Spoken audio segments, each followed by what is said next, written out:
So Yoda's one of the most mysterious characters in Star Wars. We don't know where he's from. I'm pretty sure George Lucas just wanted to keep him mysterious. So we don't know what his species is, we don't know what his planet is, but actually using some linguistics, we can find out what language he spoke at his mother's knee.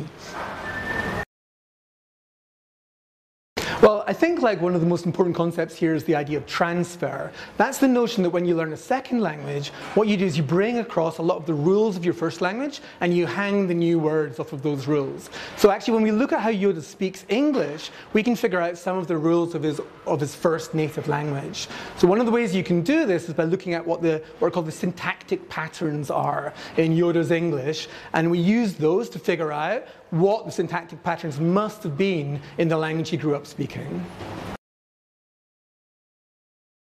Well, let's just take an example that Yoda says in the new film, The Last Jedi. So he says a very Yoda-esque type thing. He says, "The greatest teacher failure is." I should really say, "The greatest teacher failure is."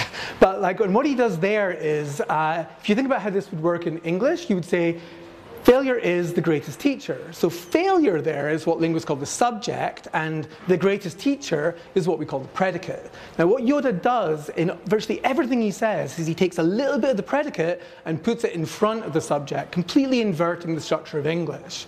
So that's called predicate inversion. So some languages, some actual human languages do that. For example, Hawaiian is one of these languages. In Hawaiian, if you wanted to say, failure is the greatest teacher, what you'd actually say is something very, very like the greatest teacher failure is.